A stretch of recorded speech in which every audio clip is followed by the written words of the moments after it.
Hello there and welcome. This is episode 1 of my new tutorial series for Dominion 6 Rise of the Pantokrator. This is dedicated to all of you who have no idea what they're getting themselves into. If you're just thinking, man, this game looks interesting, I'm going to go basics step by step with you over everything you need to know, and by the end of the series you are hopefully able to enjoy this game and explore all the things that the game offers to you. I'm not going to be able to do a full-on tutorial over everything the game has in store. It's just way too much. And I'm also not going to have the opportunity to really give you the a optimized play style, like the most streamlined start into the game, because if I would do that, you would miss out too many of the basics which allow you to streamline yourself, and that's the most important thing. This game is really cool in terms of build crafting, theory crafting, tinkering, and it would be a shame if you're just playing cookie cutter things that some content creator told you to do so. So, that being out of the way, let's get started. We're going to create this world together. This series is a step-by-step series. It's more of a let's play thing, and we're going to go over all things organically, and every episode has a focus, but there will be always little things littered on the side because it's really hard to get, with a game complex like that, things sorted out differently. Now then, I'm going to keep the settings for the world creation just with the standard. We're not going to change anything here. This is not so important to understand the game, and once you have understood the basics, you will see what these are good for. No big deal here. So we're going to call this game tutorial, and here we get to select which era we want to play in. There's 3 eras, and every era has different civilizations to play with. We're going to play early ages, and we're going to play one of these many civilizations. Yeah, there's one list in this size for every era. Our civilization that we're going to play is Ulm, because Ulm is really good, simple, easy to understand, and if you watched Conan the Barbarian, these guys are basically the Tulsa Doom faction as a playable thing. These guys that kidnapped little Conan and, yeah, you know, the antagonists. You have tribal fighters, you have axe-throwing people, and we're going to go over all these things detailed in the course of the series, but this is the faction that this video series will use. I have to focus myself on one of these because every one of these factions features a severely different playstyle. So we're going to dial the AI down to easy because I really don't want to get overrun because I had to explain too many things and we're enjoying ourselves here too much, and we're just going to fire it off like that. Now, Dominion 6 is a god game.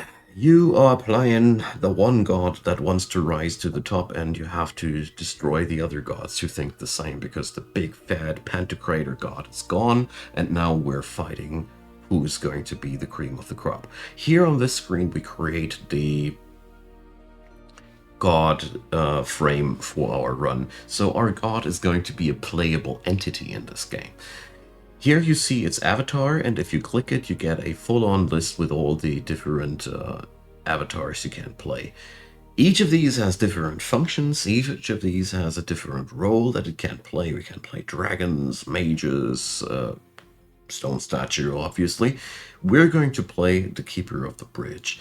The Keeper of the Bridge is a giant humanoid. He's good at magic, he's good at fighting, and he's a very good guy to show you later in this tutorial series how forging of magic items works and how you can make a one-man army out of one singular dude. So that's why I'm going to pull this guy here out of those many things, and you can do whatever you want here. There's so many things that you can go for, so just as a side note, but we have to focus on one thing for this tutorial series, otherwise this won't make sense anymore. So, magic paths. Your avatar has magic paths. There's a total of these that you see: fire, air, water, earth, astral, death, nature, glamour, that's new with part 6, and blood magic. So the nation of Ulm is mostly elemental magic, so we're going to put up air magic a bit, earth magic on 3, nature magic on 3. I'll leave it like that. And you see here we have design points that we can spend on our design here. The Dominion points are like passive bonuses for your empire. We have here a point towards the cold scale. That's because we're barbarian dudes who love it cold. That's an automatic thing. And you can here set up, if you left click, positive order, or if you right click, turmoil. So you can create yourself design points. As you see here, turmoil yields 40 and order costs 40. So we're going to go here for a spread that goes something like that. A little bit of productivity, a little bit of growth, a little bit of research. I cranked up the research a little bit more so we can enjoy magic a tad bit more. There's so many different things that we can do here that I'll just leave it right there. I want to do more video series in the future, so don't you worry. Here, the blessings are for a certain type of units in your faction. Every faction has sacred units, and here you can select what kind of special effect they'll get once they receive their blessing. Since Ulm doesn't play with that mechanic too much, they're not really good at utilizing that, we're just going to keep it like that. That's a strength bonus and an HP bonus. I don't want to stress out things too much. As you see here, those lists are quite overwhelming, and if I'd be explaining everything here, we'd be sitting until the end of this episode by just talking about the blessings. Now, we have all done what we needed to do. The name is set, we're lopped, and here the settings, I'll leave them as they are. I just want to point here towards our victory condition, the Thrones of Ascension. You can, of course, tell the game to win by defeating all of the AI entities, but I want to leave the Throne of Ascension system on for this tutorial series because I feel like that's how the game's meant to play. There's 6 locations on the map, and the one who conquers them all and holds them all wins the game. That's the gist of it. You can here design how these are divided. The higher level thrones yield higher bonuses and higher challenges, yada yada yada. I think you get the idea. We leave it like that, just so you know what the main deal here is. I'm going to go here now, finally into the game. I could have talked so much more alone about these menus, but I think as a newcomer to the game, that's all you need to know for starters. But feel free to get lost in the lore and in the descriptions. It's a wonderful place to indulge yourself. But anyways, the world now is being created, and we will then get our first steps into the world of Dominion 6. Our job is now to conquer these 6 thrones of ascension, and the other AI players will compete with that goal with us. So we see here the world. You can either scroll it with a mouse or with the arrow keys. You can also zoom it around. You can also use the middle mouse wheel for that. Here we see Ulm. Zoom in. This is our starting location. Over here we see our leaders that we currently have. We have here our pretender god. That dude. I'm right clicking on these, by the way. And here we have a warrior scout. Every faction starts always with a scout. And we have warrior chief. That's our baseline commander. That's also something that every faction gets. We have here a little bit of an overview what Ulm does, and our basic goal is now to conquer these provinces around us and find these thrones of ascension.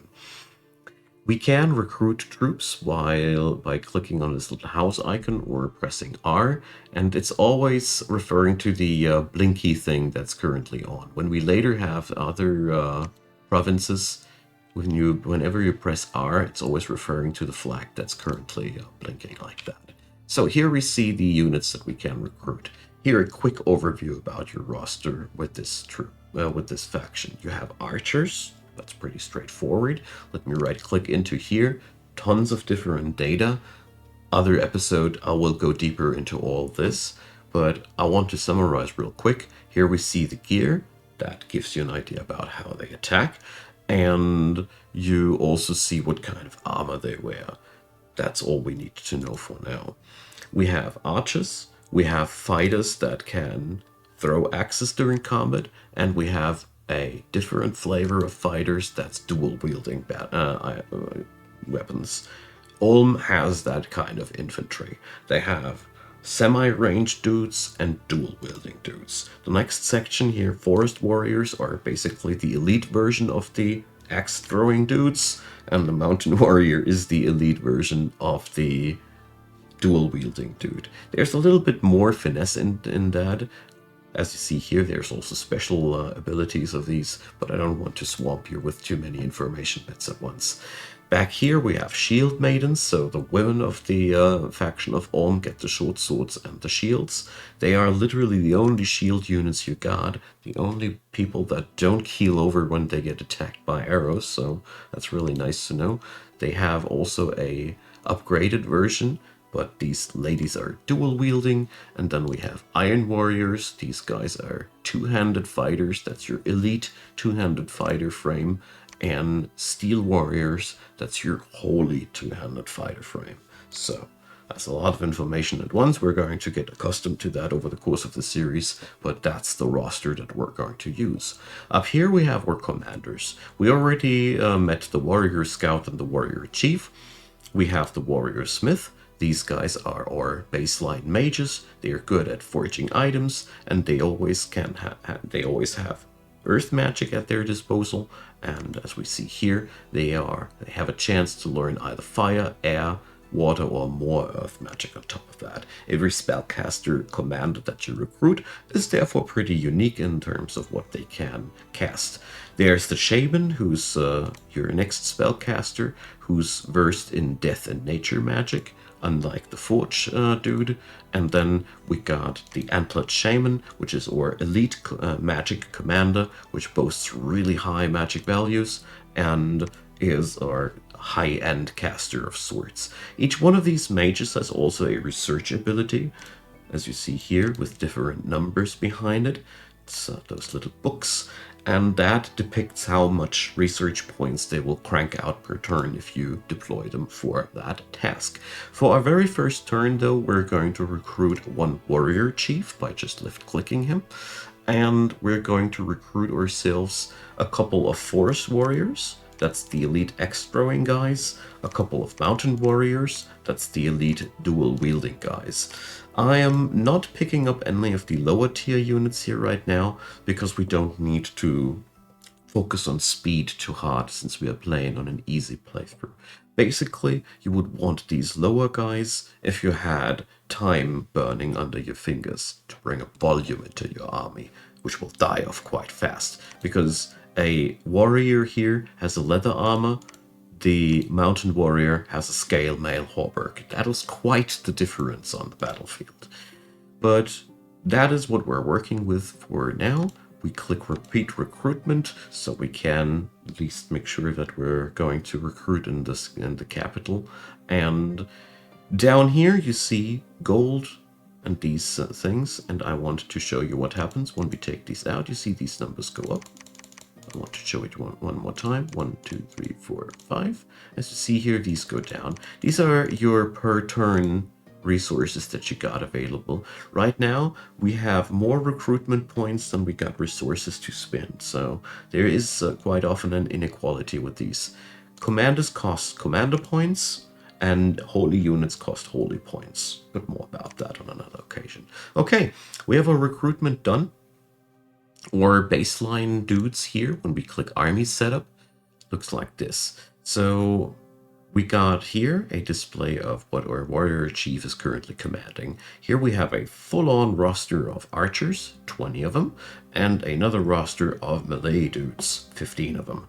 So since we don't know anything about our environment yet, and we've just ordered a nice suit of new people, we're going to go scouting with our scout and train up a couple of people. So left click the scout to activate him, and then left click the area like that, and you see a gray arrow will emerge, and then just right click to unselect him, and that command will be fulfilled next turn.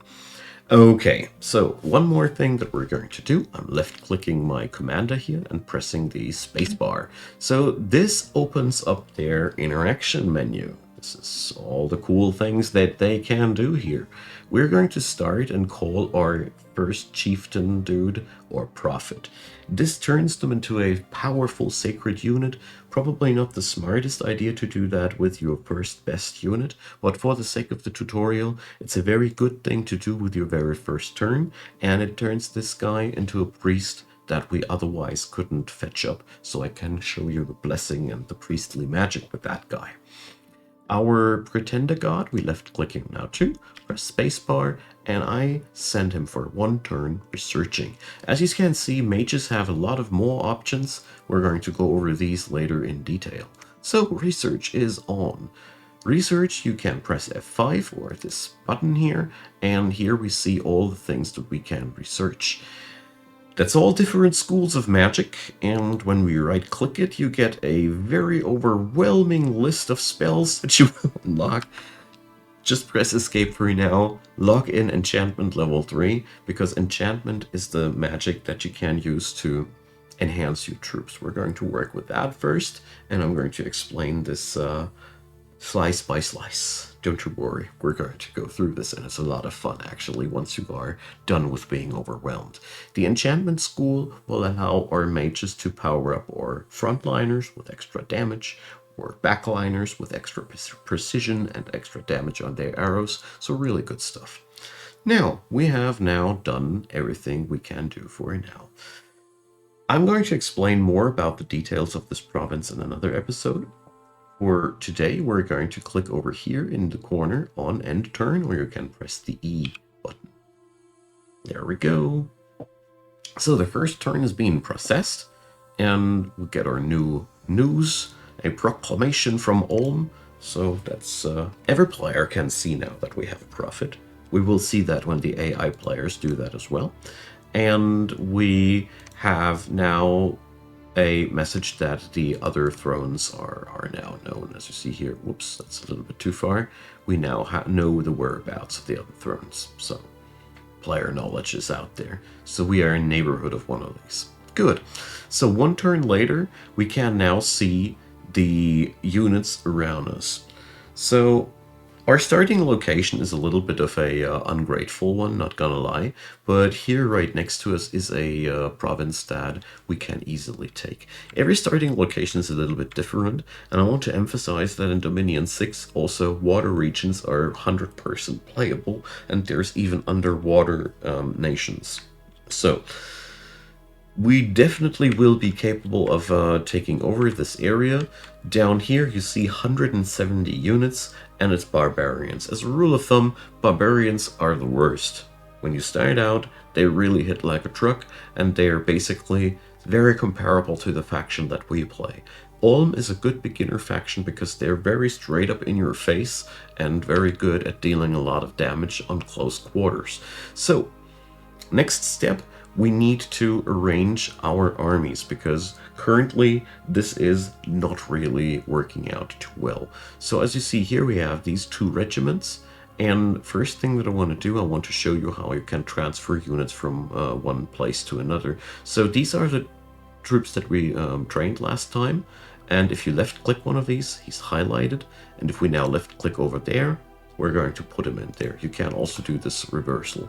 When you double click all of these dudes, you select them, and this way we can put them all down here. So we have them now in this area.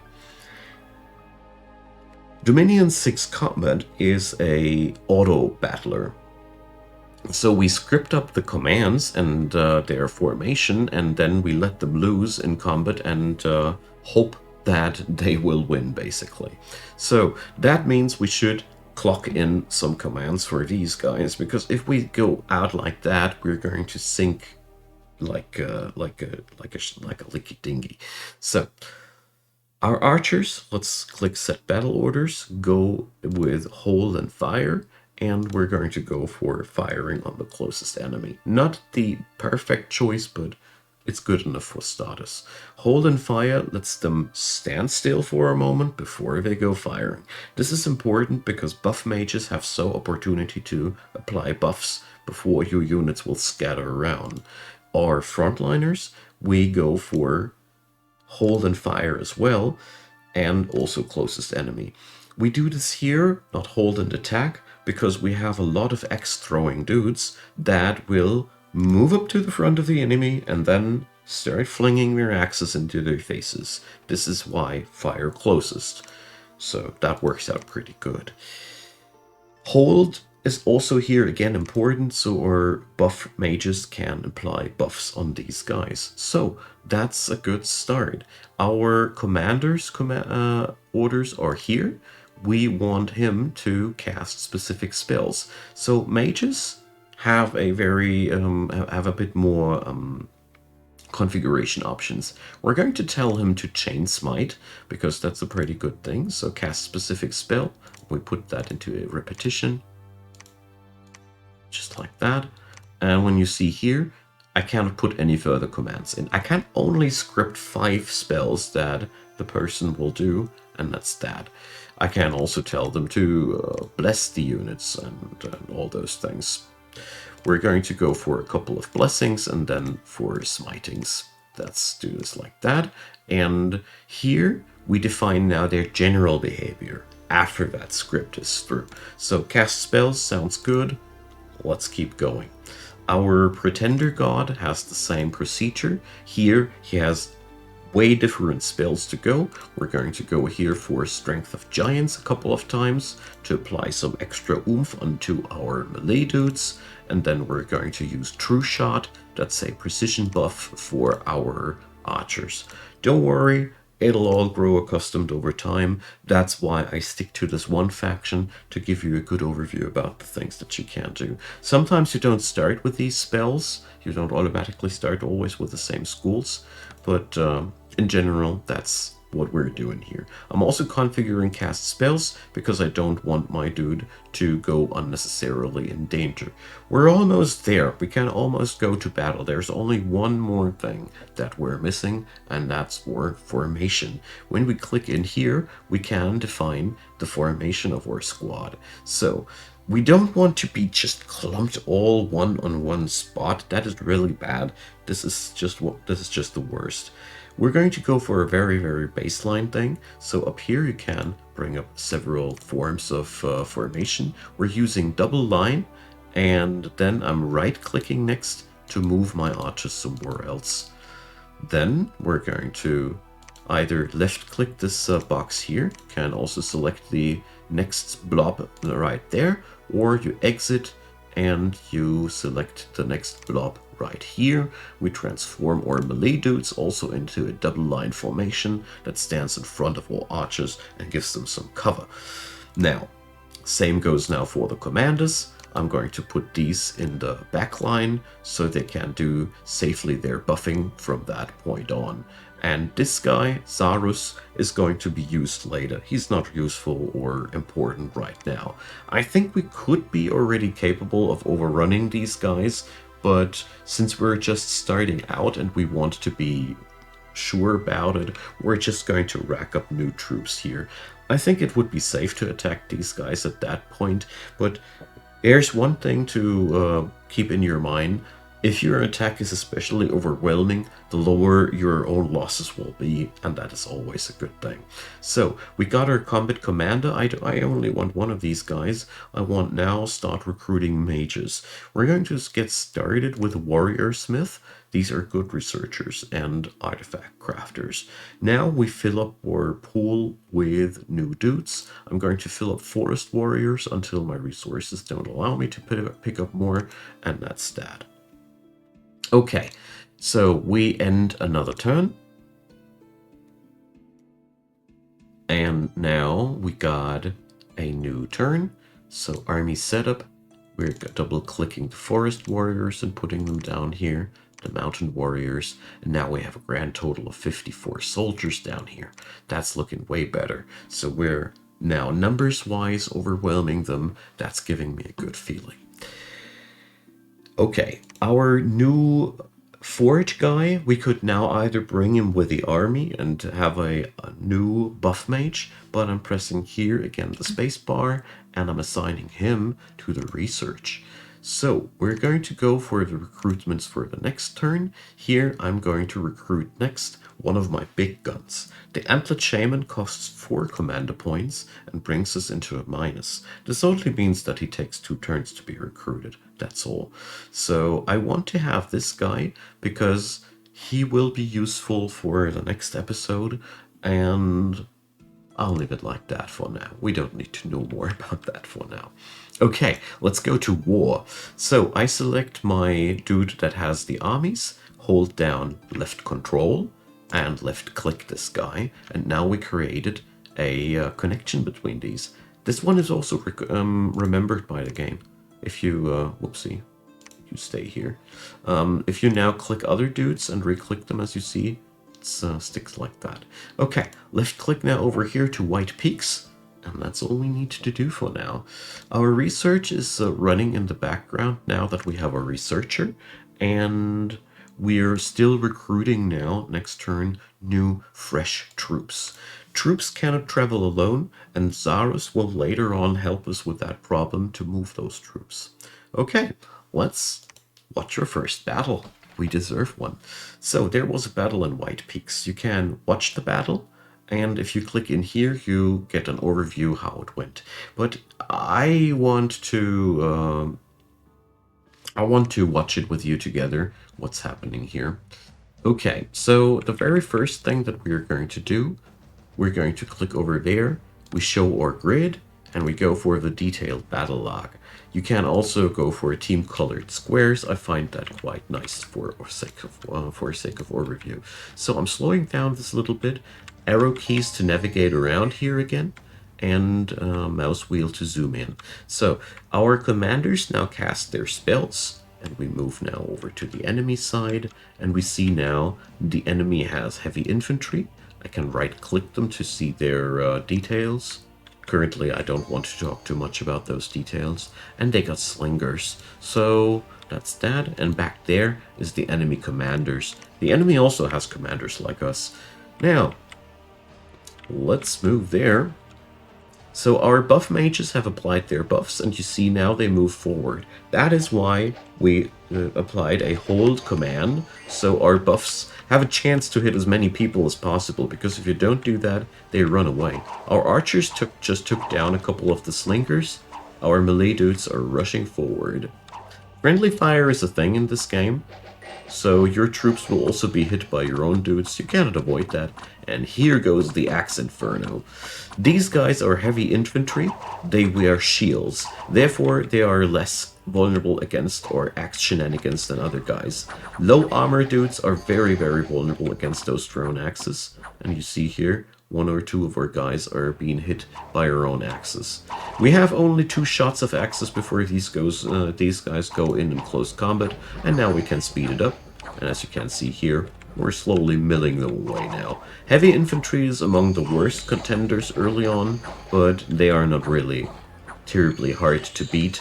It's just that we can't alpha strike them down with our ranged attack. Our melee dudes are well capable of milling them down, and now morale is broken. You see them fleeing, and now you can see that parts of our army are now going onto the slingers and leave these guys running. Your troops always try to do the most damage as possible, although don't think that they are too intelligent. That's wishful thinking. Alright. Now we saw the most of the battle, and now we can quit the battle replay. There's also more detailed information here, but we'll leave it like that for today. So when we click in here, we get the overview of the battle. Back here we see the deaths, here we see the kills, and this is the enemy forces. So as a readout, I can now see a couple of my archers died, a couple of my axe warriors died, a couple of my mountain warriors died. But 34 for 8, that's okay. The forces of Ulm are really suffering attrition during battle constantly. They will lose constantly troops because they feature troops that are really easily dying but doing a lot of damage while dying, and that is okay. Now, we have conquered our first province, so when I right click that, I can now move around. And luckily, there's a land connection to the city of Sitala, so we're not locked in here. Anyways, I'll leave it like that for today. We're going to explore more of this game in the next episode.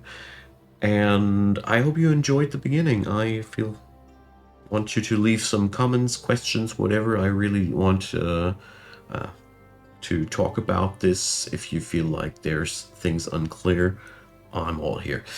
Also, feel free to leave a thumbs up, consider subscribing, and check out the description box. There's my Discord server, there's also my Twitch channel where I stream each Sunday evening in the Middle European time zone. And yeah, there's also Patreon, PayPal, and Buy Me a Coffee. I'd be super delighted if you gave them a look, and a big thanks to the supporters, and a big thanks to you watching this video until the very end. So I hope you'll be coming back for episode 2, when I'll be talking a little bit more about where this will all lead us, how we can get into into an even more powerful state, and can't wait to get there. Have a good one. See you there. Bye bye.